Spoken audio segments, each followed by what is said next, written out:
आज हम लोग पढ़ेंगे यहाँ पे पार्टनरशिप, जिसको हिंदी में बोलते हैं साझेदारी। ठीक है। और आज की इस क्लास में हम लोग आरआरबी पीओ में पूछे गए प्रीवियस ईयर क्वेश्चंस का डिस्कशन करेंगे। ठीक है। कुछ क्वेश्चन लास्ट क्लास में कर चुके हैं। आज की क्लास के क्वेश्चन नंबर फर्स्ट को हम लोग यहाँ पर समझते हैं। इसको देखिएगा ध्यान से। ए और बी ने शुरुआत में व्यापार शुरू किया, जिसमें उन्होंने 72,000 रुपए और 60,000 रुपए निवेश किया था। 4 महीने के बाद सी ने बी की जगह बी के पूंजी का X% बदल दिया। 1 साल के बाद सी के लाभ का हिस्सा कुल लाभ 48,000 रुपए में से 11,200 रुपए है। तो एक्स का मान बताओ। इस क्वेश्चन के सॉल्यूशन को समझते हैं। ए बी और सी के लाभ का अनुपात कितना हो जाएगा? ए इन्वेस्ट करता है 72,000 12 महीनों के लिए, 72,000 गुणा 12। बी इन्वेस्ट करता है 60,000 4 महीनों के लिए, 60,000 गुणा 4। और सी का जो इन्वेस्टमेंट है, सी ने बी की जगह ले ली और बी की पूंजी का X% है, तो 60,000 का X%, 60,000 गुणा X/100 यानी कि 60 600X कितने महीने के लिए? 8 महीनों के लिए। सॉल्व करेंगे यहाँ पे हम लोग। तो सॉल्व करने के बाद आएगा 720 गुणा 12 = 600 गुणा 4 = 48। ये आएगा 180 = 50 इंटू एक्स। अनुपातों का योग कर लेंगे। 180 + 50 + x = 230 + x, जिसमें सी का हिस्सा क्या हो जाएगा? x/230 + x है कितना? 48,000। टोटल कितना है? 48,000। सी का हिस्सा x/230 + x गुणा 48,000 और दे कितना रखा? 11,200। सॉल्व करेंगे तो यहाँ पे 30x/230 + x = 7 है ना। क्रॉस मल्टीप्लाई 30x = 230 इंटू 7 यानी कि 1610 और प्लस 7x। तो 30x - 7x = 1610। तो 23x = 1610, x = 1610 डिवाइड बाई 23 = 70%। तो x की वैल्यू यहाँ पर निकल कर आई 70%। तो इस तरीके से आप कह सकते हैं कि सेकंड ऑप्शन सवाल का राइट आंसर बनेगा। क्लियर है? आगे बढ़ते हैं, अगले क्वेश्चन को देखते हैं। ए और बी ने एक व्यवसाय शुरू किया। बी का निवेश ए के निवेश का 2.5 गुना था। यदि समय अवधि के लिए ए ने निवेश किया था और जिस अवधि के लिए बी ने निवेश किया था, उनके बीच का संबंधित अनुपात 3:1 है। यदि ए और बी के द्वारा किया गया कुल निवेश 28,000 रुपए है और अर्जित वार्षिक लाभ ए के निवेश से 2500 रुपए कम था, तो वार्षिक लाभ में ए के हिस्से और बी के हिस्से के बीच का अंतर क्या था, आपको बताना है। चलिए इसको करते हैं। क्वेश्चन के अनुसार ए के निवेश को मान लेता हूं x रुपये, बी का निवेश कितना हो जाएगा? 2.5x। तो x + 2.5x कितना दे रखा? 28,000 रुपए। तो 3.5x = 28,000, यानी x = 28,000 डिवाइड बाई 3.5 यानी कि 8,000 आ जाएगा। तो x की वैल्यू 8,000 आई और b का निवेश कितना है? 2.5 इंटू एक्स, 2.5 इंटू 8,000 यानी कि 20,000 आ गया। इनके लाभ का हिस्सा कितना आएगा? ए का 8,000 है 3 महीनों के लिए 8,000, संबंधित अनुपात दे रखा 3, तो 8,000 इंटू 3। बी का 20,000 आ गया और रेशियो कितना है? 1 है, तो 6:5 आ गया। वार्षिक लाभ कितना है? 8,000। ए के निवेश में से 2500 कम है, 8,000 - 2500 यानी कि 5500 रुपए। हिस्सेदारी का अंतर कितना आ जाएगा? किस किस की? ए और बी की। तो अंतर 6 और 5 का अंतर 1 है, 1/, टोटल 11 और 11 टोटल कितना प्रॉफिट है? 5500। तो 1/11 गुणा 5500 यानी कि 500 रुपए निकल कर आ गया। तो इस तरीके से थर्ड ऑप्शन सवाल का राइट आंसर बन रहा है। आप लोग यहाँ पे क्वेश्चन को सॉल्व कर सकते हो। आगे बढ़ते हैं, अगले क्वेश्चन को देखिएगा। 3 आदमी ए, बी और सी एक साथ एक व्यवसाय शुरू करते हैं। वे शुरुआत में क्रम से 30,000 रुपए, 24,000 रुपए और 42,000 रुपए निवेश करते हैं। 4 महीने के बाद बी ने 6,000 रुपए निकाले और सी ने 10,000 रुपए निकाले। वर्ष के अंत में उन्हें 11,960 रुपए का लाभ प्राप्त होता है। तो लाभ में बी का हिस्सा क्या है, आपको बताना है। चलिए इस क्वेश्चन को समझते हैं। ए, बी और सी के लाभ का हिस्सा, ए का कितना है? इन्वेस्टमेंट 30,000 कितने दिनों के लिए करता है? 12 महीनों के लिए, 30,000 गुणा 12। बी का हिस्सा 24,000 4 महीनों के लिए और 18,000 8 महीनों के लिए, क्योंकि 6,000 निकाल लेता है। सी का 42,000 4 महीनों के लिए, फिर 8,000 निकाल लेता है। अगले 8 महीने के लिए कितना करेगा? 42,000 - 60,000 यानी कि 32,000 गुणा 8। सोल्व करेंगे 3,60,000 * 2,40,000 * 4,24,000। तो यह है 90 * 60 * 106, यानी 45:30:53। अनुपातों का योग निकालेंगे, 45 + 30 + 53 यानी कि 128 आएगा, जिसमें बी का हिस्सा कितना आएगा 30/128। टोटल कितना 11,960। तो यहाँ से हम लोग सोल्व करेंगे, 2803 रुपए निकल कर आएगा। यहाँ से आप लोग कह सकते हैं कि second is the correct answer of this question. इस तरीके से सवाल को सॉल्व कर सकते हैं। आगे बढ़ते हैं, अगले क्वेश्चन को देखिएगा। एक निश्चित व्यापार शुरू करता है जिसमें 4,000 रुपए का निवेश किया जाता है। व्यापार की शुरुआत से 3 महीने के बाद बी शामिल होता है, जिसमें एक राशि जुड़ती है जो ए द्वारा निवेशित राशि से 500 रुपए अधिक है। व्यापार की शुरुआत से 9 महीने के बाद बी छोड़ देता है और सी शामिल होता है, जिसमें एक राशि जुड़ती है जो बी द्वारा निवेशित राशि से 1500 रुपए अधिक है। यदि वार्षिक लाभ से बी का हिस्सा 18,000 रुपया है तो वार्षिक लाभ कितना है, यह आप लोगों को बताना है। चलिए इस क्वेश्चन को समझते हैं। ए, बी और सी के लाभ का अनुपात कितना हो जाएगा? ए का 4,000 रुपए इन्वेस्टमेंट है 12 महीनों के लिए, 4,000 गुणा 12। बी का 4500 रुपए इन्वेस्टमेंट 6 महीनों के लिए और सी का 6,000 रुपए इन्वेस्टमेंट 3 महीनों के लिए है। तो यहां से सोल्व करेंगे, 40 गुणा 12 = 45 गुणा 6 = 60 गुणा 3, तो आएगा 16:9:6। अनुपातों का योग आएगा 16 + 9 + 6 = 31। यदि कुल वार्षिक लाभ 31 इकाई है, जिसमें बी का हिस्सा कितना 9 इकाई, जिसकी वैल्यू दे रखी है 18,000 रुपए, यानी 1 इकाई बराबर 2,000। तो कुल लाभ 31 इकाई है, 1 इकाई की वैल्यू 2,000 है, 31 गुणा 2,000 यानी कि 65,000 रुपए क्वेश्चन का राइट आंसर बनेगा, जो कि थर्ड ऑप्शन में दे रखा है। तो third is the correct answer of this question. आगे बढ़ते हैं। ए, बी और सी ने एक व्यवसाय में 6:8:9 के अनुपात में निवेश किया। बी ने एक अवधि के लिए निवेश किया जो बी के निवेश का संख्यात्मक मूल्य 112% है, लेकिन ए और सी ने एक वर्ष के लिए निवेश किया। यदि वर्ष के अंत में बी का लाभ 16,750 रुपए है तो वार्षिक लाभ में सी का हिस्सा क्या है, आप लोगों को बताना है। इस क्वेश्चन के सॉल्यूशन को समझते हैं। बी के निवेश की अवधि कितनी हो जाएगी? 8 गुणा 112.5% हटाऊंगा डिवाइड बाई 100 = 9 मंथ्स, 9 महीने। ए, बी और सी के लाभ का हिस्सा 6 गुणा 12 = 8 = 9 = 9:12 यानी कि 2:2:3 आएगा। बी का हिस्सा दे रखा आप लोगों को 16,750 और सी का हिस्सा कितना हो जाएगा आप लोगों का, यानी कि 2 यूनिट की वैल्यू 16,750, तो 3 यूनिट की वैल्यू कितनी हो जाएगी? 3/2 गुणा 16,750 यानी कि 25,125 रुपए सी का हिस्सा निकल कर आएगा, और ये आपका फोर्थ ऑप्शन में आ रहा है। तो आप यहां से कह सकते हैं फोर्थ ऑप्शन सवाल का करेक्ट आंसर यहां पर बनेगा। इस तरीके से आप क्वेश्चन को सॉल्व कर सकते हैं। आगे बढ़ते हैं, अगले क्वेश्चन को यहाँ पे देखिएगा। ए और बी ने निवेश करके व्यापार शुरू किया। ए ने 2,000 रुपए और बी ने 4,000 रुपए का निवेश किया। व्यापार की शुरुआत से 2 महीने के बाद ए ने व्यापार छोड़ दिया। ए के व्यापार छोड़ने के 8 महीने के बाद ए ने एक निश्चित निवेश के साथ फिर से शामिल हो गया। अगर बी का वार्षिक लाभ में हिस्सा 7,290 रुपए में से 5,400 रुपए था, तो ए का नया निवेश क्या था, रुपया में आप लोगों को बताना है। चलिए इस क्वेश्चन को समझते हैं। माना कि ए का नया निवेश x रुपए है। ए और बी के लाभ का अनुपात 2,000 गुणा 2 प्लस बी का कितना है 2,000 प्लस x इंटू 2, सी का कितना है 4,000 इंटू 12। तो सोल्व करेंगे 4,000 प्लस 4,000 प्लस 2x इस टू आएगा 48,000। तो 8,000 प्लस 2x = 48,000। 2 कॉमन ले लूंगा और दोनों से कैंसिल आउट कर दूंगा, तो 4,000 प्लस x = 24,000। अनुपातों का योग आएगा 4,000 plus x plus 24,000 = 28,000 plus x, जिसमें b का हिस्सा कितना आ जाएगा आप लोगों का यहाँ पे 24,000 divide by 28,000 plus x into 7,290 यानी कि 5,400 रुपए। ठीक है ना। तो 120 गुणा 270 इक्वल टू कितना है 28,000 प्लस x के बराबर। ठीक है ना, समझ में आ रही है बात, क्लियर है। 5,400 रुपए बी का हिस्सा आपका यहाँ पे निकल कर आ गया है ना।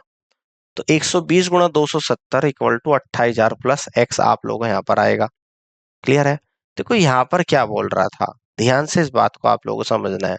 कह रहे कि एक ही व्यापार छोड़ने के 8 महीने के बाद एक निश्चित निवेश के साथ फिर से शामिल हो गया और बी का वार्षिक लाभ में 7,209 रुपए में से 5,400 रुपए का हिस्सा है, तो ए का निवेश क्या है आप लोगों को बताना है।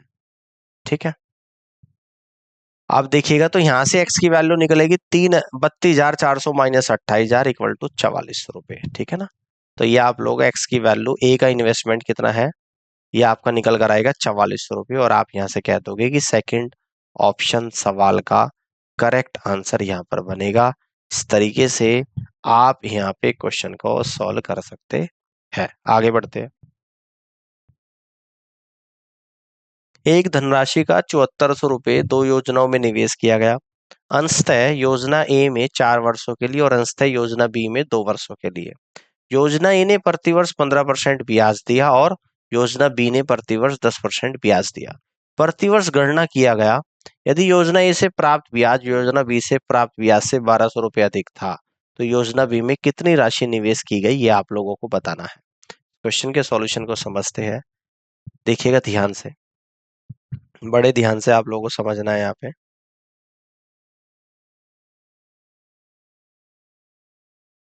कह रहा है कि स्कीम बी में निवेश कितना है, x रुपए है।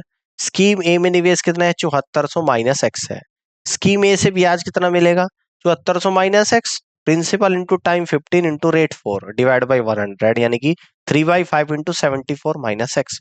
स्कीम बी से ब्याज p इंटू 1+r/100 की power t into -1 x, p की वैल्यू है, रेट कितना है 10, यानी कि 1+10/100 की पावर 2 -1, यानी कि सोल्व करेंगे x इंटू 1+10/100 की पावर 2 कितना होता है, 11/10 की power 2 -1 equal to x into 121 divide by 100 -1, यानी कि 21x/100 क्वेश्चन के अनुसार। ठीक है ना, इसकी में से भी आज 3/5 इंटू 74 माइनस एक्स में से माइनस करेंगे स्कीम बी का ब्याज, मानी कि 21x डिवाइड बाई 100 है कितना, ये 1200 रुपये है। तो यहां से सोल्व करेंगे 7400 minus x upon 5 minus 7x/100 equal to 400, यानी तीन दोनों तरफ से कॉमन लेके कट कर दिया।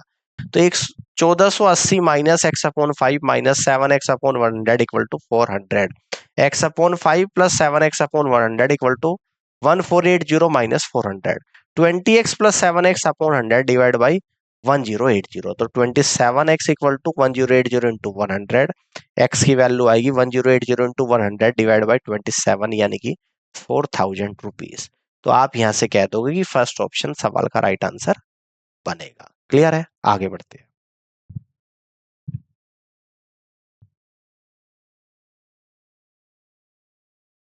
अगले क्वेश्चन को यहाँ पे समझते हैं, देखिएगा ध्यान से। ए और बी ने कुछ राशि निवेश करके साझेदारी की। ए का निवेश बी के निवेश का दोगुना है।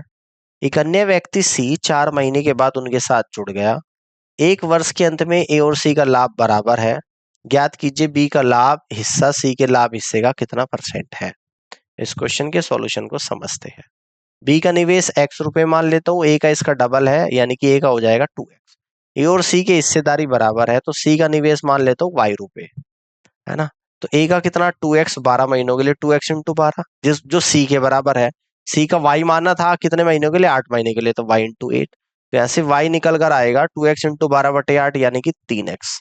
ए बी सी के लाभ का अनुपात आएगा 2x into 12 is to x into 12 is to 3x into 8, जो कि 2 इंटू 1 इंटू 2 निकल कर आएगा। आवश्यक प्रतिशत कितना आएगा, 1/2 इंटू 100, यानी कि 50%। ठीक है ना, क्योंकि बी और सी के परसेंटेज के बारे में यहाँ पर बात कर रहा है।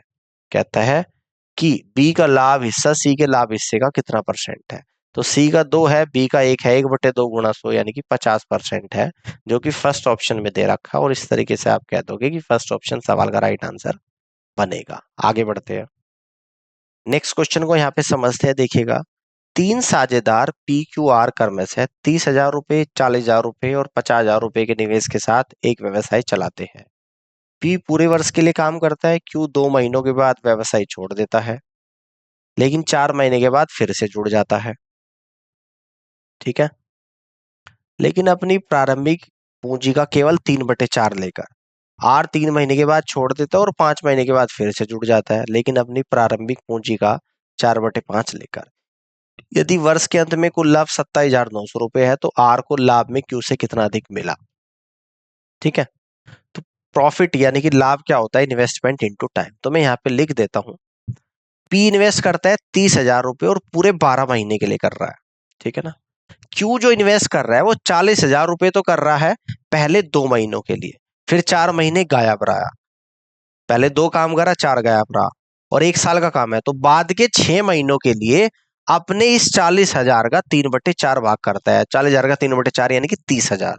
और आर पहले 3 महीनों के लिए तो 50,000, उसके बाद 5 महीने गायब रहता है, 3 और 5 8, 8 महीने जा चुके, तो अगले 4 महीनों के लिए 50,000 का 4/5 भाग यानी कि 40,000 इन्वेस्ट करेगा।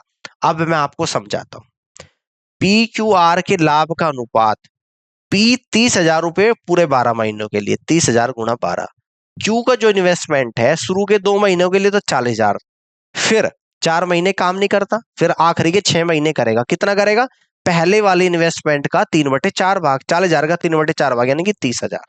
आर क्या करता है? 50,000 रुपए इन्वेस्ट करता है 3 महीनों के लिए, फिर 5 महीने काम नहीं करता, तो 3 5 8 हो गए, टोटल 12 महीने काम करना, तो 4 महीने बचे। आखिरी के 4 महीने कितना करता है? जो पहले था उसका 4/5 भाग यानी कि 50,000 का 4/5 भाग 40,000 रुपए। सोल्व कर लोगे यहां से। सोल्व करने के बाद पी क्यू आर के अनुपात, लाभ का अनुपात आया 36:26:31। कुल लाभ 27,900 है। अनुपातों का योग करेंगे 36 + 26 + 31 = 93, और टोटल की वैल्यू 27,900 रुपए है। आवश्यक अंतर, किस किस का अंतर पूछ रहा है? आर और क्यू का। तो आर आप लोगों का क्या है? ये है, और क्यू क्या है? ये, यानी कि अंतर कितना है? 31 - 26 डिवाइड बाई टोटल 93 और गुना टोटल वैल्यू 27,900। तो 5/93 गुणा 27,900, 93 से जाएगा आप लोगों का 300 बार, 300 गुणा 5 यानी कि 1,500 रुपए। तो आवश्यक अंतर 1,500 रुपए आएगा थर्ड ऑप्शन में, और आप कहेंगे यहाँ पे third is the right answer of this question. Clear है? आगे बढ़ते हैं। अगले क्वेश्चन को ध्यान से देखिएगा। ए ने 40,000 रुपए की पूंजी के साथ एक व्यवसाय शुरू किया। 2 महीने के बाद बी ने 60,000 रुपए की पूंजी के साथ उसके साथ जुड़ा, और सी ने कुछ समय के बाद 1,20,000 रुपए की पूंजी के साथ उनके साथ जुड़ा। वर्ष के अंत में 3,75,000 रुपए के कुल लाभ में से सी को अपने हिस्से के रूप में 1.5 लाख रुपए मिले। बी के व्यवसाय में शामिल होने के कितने महीने के बाद साझेदार सी शामिल हुआ, आपको बताना है। चलिए इस क्वेश्चन के सॉल्यूशन को देखते हैं। मान लीजिए सी व्यवसाय में x महीने तक रहता है। ए बी और सी के लाभ का अनुपात कितना है? ए करता है 40,000 रुपए इन्वेस्ट 12 महीनों के लिए, उसके 2 महीने के बाद बी जुड़ता है और बी 60,000 रुपए इन्वेस्ट करता है यानी कि 10 महीनों के लिए, और सी करता है 1,20,000 x महीनों के लिए। तो सोल्व करा, 4:5:x आया। सी का हिस्सा कितना आ जाएगा? तो यहाँ पे कह रहा है कि सी कितना कमा रहा है, यहाँ पे वर्ष के अंत में कुल लाभ में से सी 1.5 लाख रुपए कमाता है ना। कुल लाभ में से 1.5 लाख रुपए, ठीक है ना, यानी कि 3,75,000 x/9 + x, 9 + x हमने ये निकाल लिया। क्लियर है? भैया सी का लाभ कैसे निकालोगे? टोटल 9 + x है, जिसमें सी का x है, गुणा टोटल कितना है? 3,75,000 रुपए, और दे कितना रखा? 1,50,000 रुपए। ये तो करोगे यहाँ पे, ये चीज ही यहाँ पे लिखी गई है। सोल्व करेंगे, 375 x/9 + x = 150, क्रॉस मल्टीप्लाई करेंगे, 375 x = 150 गुणा 9 1350 प्लस 150 गुणा x 150x। 375 x में से 150 x को माइनस करूंगा 225 x = 1350, x बराबर 6 महीने। तो आवश्यक उत्तर आप लोगों का जो निकल कर आएगा, है ना, तो आवश्यक उत्तर आप लोगों का निकल कर आएगा। ये पूछ रहा है कि बी के व्यवसाय में शामिल होने के बाद कितने महीने बाद जुड़ा। तो बी तो शुरुआत के 2 महीने बाद जुड़ा था उसके, और शुरुआत के 6 महीने बाद ये जुड़ा है। तो बी से कितने बाद जुड़ा? 2 वे हट जाएंगे, और यानी कि अगले 4 महीने, यानी कि 4 महीने के बाद जुड़ा, जो कि फर्स्ट ऑप्शन में दे रखा, और फर्स्ट ऑप्शन सवाल का राइट आंसर होगा। आगे बढ़ते हैं। अगला क्वेश्चन, ए बी और सी ने एक व्यवसाय में क्रम से 4 महीने, 6 महीने और 12 महीने के लिए अलग अलग राशि का निवेश किया। बी का निवेश ए के निवेश का 2 गुना है, और सी का निवेश ए के निवेश का 2.5 गुना था। यदि वर्ष के अंत में उन्हें कुल मिलाकर 5,819 रुपए का लाभ प्राप्त हुआ, तो लाभ में बी का हिस्सा क्या था, बताना है। सॉल्यूशन देखते हैं। ए का निवेश कितना है? x रुपए, बी का निवेश कितना है? 2x, सी का निवेश 2.5x। ए बी और सी के लाभ का अनुपात 4x 4 महीनों के लिए करता है, बी का 6x 6 × 2x, और सी का 12 इंटू 2.5x। तो ये आएगा निकल कर 4:12:30, यानी कह दूंगा 2:6:15। अनुपातों का योग आएगा 2 + 6 + 15 = 23, जिसमें बी का हिस्सा, बी कितना है 6/23 मल्टीपल बाई 5819, जो कि निकल कर आएगा आप लोगों का 1518 रुपए। और थर्ड ऑप्शन सवाल का राइट आंसर होगा। आगे बढ़ते हैं, अगले क्वेश्चन को समझते हैं। ए, बी और सी के पास एक निश्चित राशि है। सी के पास ए के पास मौजूद राशि का 3/4 हिस्सा है और बी के पास सी से 50 रुपए कम है। यदि ए, बी और सी के पास कुल मिलाकर 250 रुपए है, तो ए के पास अकेले कितने रुपए है बताना है। देखते हैं। राशि ए बराबर x रुपए, सी के पास राशि 3x/4, बी के साथ राशि 3x/4 -50 रुपीज है। ठीक है, इन सभी को जोड़ दूंगा, x + 3x/4 -50 + 3x/4, यानी कि ए बी सी तीनों को जोड़ा, जो कि 250 रुपए है। तो x + 3x/2 = 250 + 50 = 300, 2x + 3x/2 = 300, 5x/2 = 300, x = 300 × 2/5 यानी कि 120 रुपीज। तो यहां से आप लोग कह दोगे कि फोर्थ ऑप्शन सवाल का राइट आंसर बनेगा। क्लियर है? आगे बढ़ते हैं, अगले क्वेश्चन को देखिएगा। गीता, श्वेता और सीता ने क्रमशः 4200 रुपए, 8400 रुपए और 5400 रुपए के निवेश के साथ एक व्यवसाय शुरू किया। वर्ष के अंत में 24,000 रुपए का लाभ हुआ। सीता ने अपने लाभ के हिस्से का 32% व्यवसाय में निवेश किया। सीता के पास लाभ की शेष राशि क्या है आपको बताना है। इस क्वेश्चन के सॉल्यूशन को देखते हैं। लाभ का हिस्सा किस किस का? गीता, श्वेता और सीता। कितना है? 4200 रुपए, 8400 रुपए और 5400 रुपए। तो ये रेशियो निकल कर आया 7:14:9, जिसमें सीता का हिस्सा क्या आ जाएगा, यानी कि 9/7 + 14 + 7 + 14 + 9 है कितना टोटल? 24,000 रुपए। सोल्व करेंगे 9/30 × 24,000 यानी कि 7200 रुपए। 32% निवेश के बाद शेष राशि कितनी बचेगी? 100 - 32 यानी कि 68%, 7200 का 68%, तो निकल कर आएगा 4896 रुपए, जो कि फोर्थ ऑप्शन में दे रखा। और यहां से आप कह दोगे fourth is the correct answer of this question. Clear? आगे बढ़ते हैं, अगले क्वेश्चन को देखिएगा। ए और बी ने क्रम से 6,000 रुपए, 9,000 रुपए के निवेश के साथ एक व्यवसाय शुरू किया। जिस समय अवधि के लिए ए और बी ने निवेश किया वह 5:3 के अनुपात में था। यदि प्राप्त वार्षिक लाभ 4,370 रुपए था, तो लाभ में ए का हिस्सा क्या था बताना है। चलिए इस क्वेश्चन को समझते हैं। ए, बी और सी के लाभ का अनुपात कितना है? ए इन्वेस्ट करता है, देखो यहाँ पे ए और बी की बात हो रही है, तो यहां से हम लोग कहेंगे ए और बी के लाभ का अनुपात, है ना। ए और बी के लाभ का अनुपात, ए इन्वेस्ट करता है 6,000 रुपए 5 महीनों के लिए, बी इन्वेस्ट करता है 9,000 रुपए 3 महीनों के लिए। रेशियो आएगा 10:9।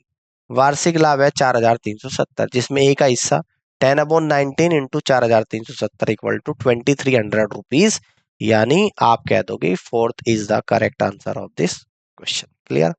आगे बढ़ते हैं, अगले क्वेश्चन को यहाँ पे देखिएगा। ए और बी ने एक व्यवसाय शुरू किया जिसमें बी का निवेश ए के निवेश से दोगुना है। व्यवसाय की शुरुआत में 8वें महीने के अंत में ए और बी ने व्यवसाय छोड़ दिया और सी ने ऐसे निवेश के साथ व्यवसाय शामिल हो गया जो बी के निवेश से दोगुना था। यदि अर्जित कुल वार्षिक लाभ 20,800 रुपए था, तो लाभ में बी का हिस्सा क्या था बताइए।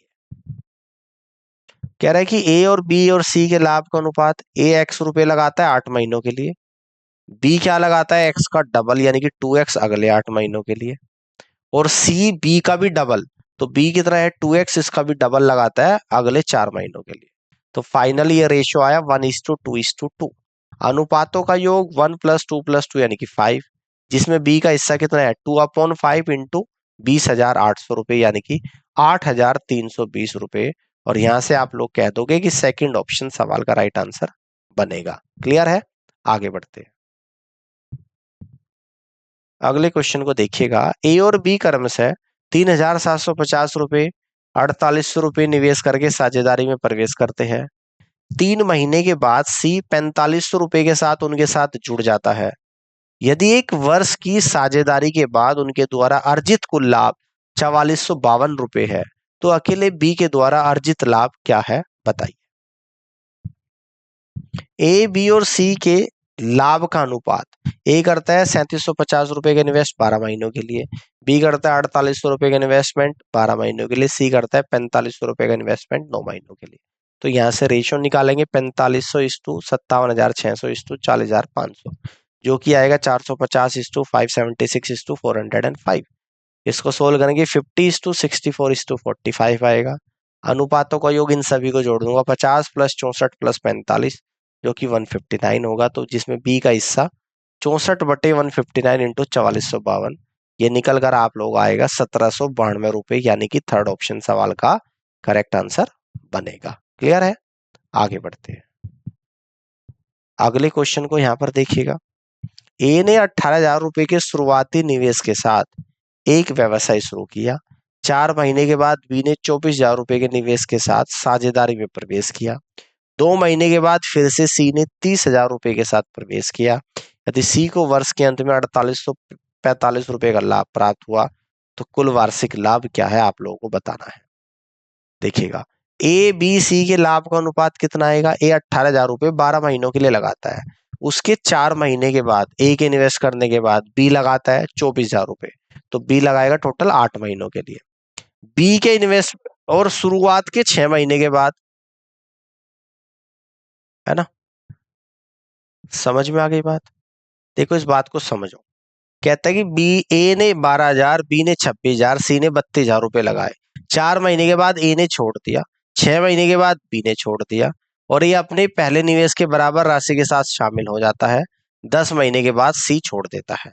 देखो ध्यान से, ए ने 12,000 लगाई 4 महीनों के लिए, फिर ए ने छोड़ दिया। 6 महीने के बाद शुरुआत से, यानी कि लास्ट के 6 महीने 12,000 रुपए के साथ ए फिर जुड़ गया। बी 26,000 रुपए लगाता है शुरू के 6 महीनों के बाद, है ना, फिर छोड़ देता है। 10 महीनों के बाद फिर जुड़ता है, यानी कि आखिरी के 2 महीने केवल बी लगाता है उतना ही पैसा, और सी 10 महीने लगा रहा है 32,000 रुपए। ठीक है ना, ठीक है, क्लियर है। अब सोल्व करेंगे। 1,20,000, 2,08,000, 3,20,000, 120:208:320, तो आएगा 15:26:40। अनुपातों का योग आएगा 15 + 26 + 40, यानी कि 81। बी का हिस्सा 26/81 गुणा 53,622, ये आ जाएगा 17,212 रुपए, यानी कि सेकंड ऑप्शन सवाल का करेक्ट आंसर बनेगा। क्लियर है? आगे की तरफ बढ़ते हैं। अगले क्वेश्चन को देखिएगा। दो व्यक्ति ए और बी क्रम से 24,000 रुपए और 28,000 रुपए के निवेश के साथ एक व्यवसाय शुरू करते हैं। 4 महीने के बाद सी भी कुछ निवेश के साथ उनके साथ जुड़ जाता है। वर्ष के अंत में कुल लाभ 19,950 रुपए था, तो लाभ में सी का हिस्सा 7600 रुपए था। तो व्यवसाय में सी का निवेश कितना था, बताइए। सी का निवेश मान लिए x हजार माना है, x हजार। ए बी सी के लाभ का अनुपात, ए का 12 महीने के लिए 24,000 रुपए ए लगाता है, 12 महीनों के लिए 28,000 रुपए बी लगाता है, और सी कितना लगा रहा है 8 महीनों के लिए, कितना x रुपए, और कितना है यहाँ पर x हजार, यानी कि x इंटू 1000, है ना। तो 36:42:x आ गया। अनुपातों का योग 36 + 42 + x = 78 + x, जिसमें c का हिस्सा x/78 + x, टोटल का कितना है 19,950, और देख रखा 7600, तो 19,950 x/78 + x = 7600। सॉल्व करेंगे 1995, x एक 0 से 0 कट कर दी, 1995 x = 760 इंटू 78 + 760 x, x वाले टर्म एक तरफ ले लूंगा, 1995 x - 760 x = 760 इंटू 78, तो 1235 x = 59,280, x बराबर 59,280/1235 = 48,000 रुपए आएगा। 48,000 इस तरीके से। तो यहां से आप लोग कह दोगे first is the correct answer of this question. इस तरीके से सवाल को सॉल्व कर सकते हैं। आगे बढ़ते हैं। अगले क्वेश्चन को देखिएगा। ए ने एक निश्चित राशि के साथ एक छोटा व्यवसाय शुरू किया। व्यवसाय शुरू होने के 4 महीने के बाद बी उस राशि के साथ व्यवसाय में शामिल हो गया जो ए के शुरुआती निवेश से 6,000 रुपए कम थी। सी व्यवसाय शुरू होने के 7 महीने के बाद उस राशि के साथ व्यवसाय में शामिल हो गया जो ए के शुरुआती निवेश से 2,000 रुपए कम थी। तो वर्ष के अंत में कुल निवेश 1,42,000 रुपए बताया गया। यदि बी को लाभ के रूप में 8,000 रुपए मिले तो ए में तो लाभ में ए का हिस्सा क्या होगा, देखिएगा ध्यान से। माना कि ए का प्रारंभिक निवेश x रुपए था, तो वर्ष के अंत में कुल निवेश ए ने 12 महीनों के लिए इन्वेस्ट करा तो 12 इंटू एक्स। पी ने कितना करा है 8 महीनों के लिए, कितना करा है जितना एक्स ने करा था उससे 6,000 कम, तो एक्स माइनस 6,000। सी ने कितना करा 5 महीनों के लिए, क्योंकि सी शुरुआत के 7 महीने बाद जुड़ा था तो केवल 5 महीनों के लिए करेगा। कितना करेगा जितना ए करता है उससे 2,000 रुपए कम, एक्स माइनस 2,000। सोल्व करेंगे 12x plus 8x plus 5x minus 48,000 minus 10,000 equal to आ जाएगा 25x माइनस 58,000। और ये जो इन्वेस्टमेंट है ये कह रहा है कि 1,42,000 रुपए के बराबर है, तो 25x इक्वल टू 1,42,000 प्लस 58,000 यानी कि 2 लाख आ गया। x बराबर 2 लाख बटे 25 यानी कि 8,000 रुपए आ गया। तो यहाँ पे पता लग गया कि ए का इन्वेस्टमेंट 8,000 था, तो ए 8,000 इन्वेस्ट कर रहा है 12 महीनों के लिए, तो इनके लाभ का अनुपात निकाल लेंगे। 8,000 से 6,000 कम यानी कि 2,000 इन्वेस्ट कर रहा है बी 8 महीनों के लिए, और 8 में से 2 कम करूंगा यानी कि 6,000 इन्वेस्ट कर रहा है सी 5 महीनों के लिए। तो रेशियो निकलेगा 96,000 इस टू 16,000 इस टू 30,000 यानी कि 48 इस टू 8 इस टू 15, जिसमें बी का हिस्सा कितना है 8,000 लाभ का, तो ए का हिस्सा कितना हो जाएगा भाई, बी का कितना 8,000, बी कितना है 8 यूनिट और ए का कितना आएगा 48 आएगा, तो 48 बटे 8 यानी कि 6 गुना है गुना 8,000, तो ए का लाभ आएगा 48,000 रुपए, जो कि फर्स्ट ऑप्शन में दे रखा है, और यहां से आप कहेंगे first is the correct answer of this question. Clear, आगे बढ़ते हैं। अगले क्वेश्चन को यहाँ पे देखिएगा, ए बी और सी ने क्रमशः 20,000 रुपए 28,000 रुपए और 36,000 रुपए का निवेश करके एक व्यवसाय शुरू किया। 6 महीने के बाद ए और बी ने 8,000 रुपए की राशि निकाल ली और सी ने 8,000 रुपए की अतिरिक्त राशि का निवेश किया। सभी ने समान अवधि के लिए निवेश किया। यदि वर्ष के अंत में सी को लाभ के अपने हिस्से के रूप में 12,550 रुपए मिले तो कुल अर्जित लाभ क्या है आपको बताना है। ए बी और सी के लाभ का अनुपात कितना है, 20,000 इन्वेस्ट करता है 6 महीनों के लिए, है ना, फिर 8,000 रुपए निकाल लेता है। अगले 6 महीनों के लिए केवल 20 में से 8 निकालेगा तो 12,000 बचेंगे ए के। बी करता है 28,000 रुपए इन्वेस्ट 6 महीने के लिए, फिर 8 निकालेगा यानी कि 20,000 बचे अगले 6 महीने के लिए। सी करता है 36,000 रुपए 6 महीने के लिए, उसके बाद 8,000 और मिला देता है, यानी कि अगले 6 महीने के लिए 44,000 गुना 6,000। सोल्व करेंगे 120 plus 72 is to 168 plus 120 is to 216 plus 264, तो यहां से आएगा 192 इज टू 228 288 इज टू 480 यानी कि 2 इज टू 3 इज टू 5 आएगा। अनुपातों का योग 2 प्लस 3 प्लस 5 यानी कि 10 आ जाएगा। यदि एक वर्ष के अंत में कुल लाभ 10 इकाई है जिसमें सी का हिस्सा 5 इकाई है और ये दे रखा 12,550, तो कुल लाभ है 10 इकाई, इसको कह दूंगा 5 इकाई गुणा 2, 5 इकाई यानी कि सी का हिस्सा 12,550 है गुणा 2 यानी कि 25,100 रुपए, और यही इस क्वेश्चन का राइट आंसर होगा जो कि फर्स्ट ऑप्शन में आप लोगों को गिवन है। तो उम्मीद करता हूं कि आज का सेशन आप लोगों को समझ में आया होगा, और इस पूरी क्लास को देखने के लिए आप सभी का बहुत बहुत धन्यवाद। Thank you so much.